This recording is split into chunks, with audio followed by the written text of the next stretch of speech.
माता ने बताया कि मनुष्य किस पाप के कारण गरीब रहता है। इस कथा को जो भी ध्यान पूर्वक सुनता है उसका सभी दुख दूर हो जाता है। और वीडियो को स्टार्ट करने से पहले जो भी चैनल पे नए हैं सब्सक्राइब और लाइक कर दे। बहुत समय पहले की बात है। एक आर्षि का आश्रम एक शांत वन में स्थित था। उनके आश्रम में अनेक लोग ज्ञान प्राप्त करने के लिए आते थे। एक दिन एक गरीब व्यक्ति आश्रम में आया।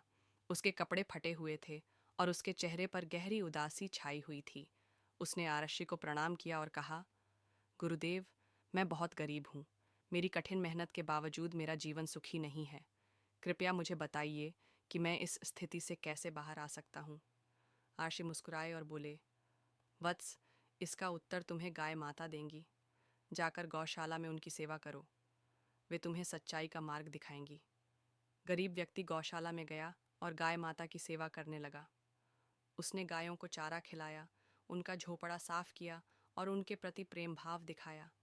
कई दिन ऐसे ही बीत गए, लेकिन वह व्यक्ति अभी भी अपनी समस्या का समाधान जानने को उत्सुक था। एक दिन रात में उसने सपना देखा।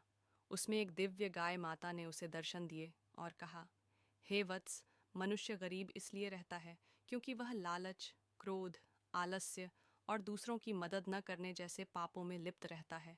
जब मनुष्य केवल अपने सुख के बारे में सोचता है और दूसरों के प्रति संवेदना नहीं रखता, तो उसकी धन संपत्ति भी उसका साथ छोड़ देती है।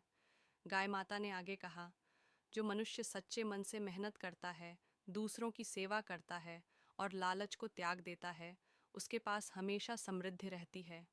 यदि तुम अपनी आदतों को बदलोगे और दूसरों की भलाई के लिए काम करोगे, तो तुम्हारा जीवन बदल जाएगा। सपना देखकर उस व्यक्ति की आंख खुली। उसने महसूस किया कि उसकी गरीबी का कारण उसकी आलस्य और स्वार्थी प्रवृत्ति थी। उसने प्रण लिया कि वह अब केवल अपने लिए नहीं, बल्कि दूसरों की भलाई के लिए भी काम करेगा। धीरे धीरे उसने मेहनत करना शुरू किया, दूसरों की मदद करने लगा और लालच से दूर रहने का प्रयास किया। कुछ ही वर्षों में उसका जीवन पूरी तरह से बदल गया।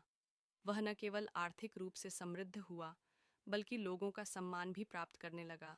यह कहानी हमें सिखाती है कि गरीबी केवल बाहरी परिस्थिति नहीं, बल्कि हमारे कर्मों का परिणाम है। यदि हम अच्छे कर्म करें, मेहनत करें और दूसरों की मदद करें, तो हमारा जीवन भी सुखी और समृद्ध हो सकता है।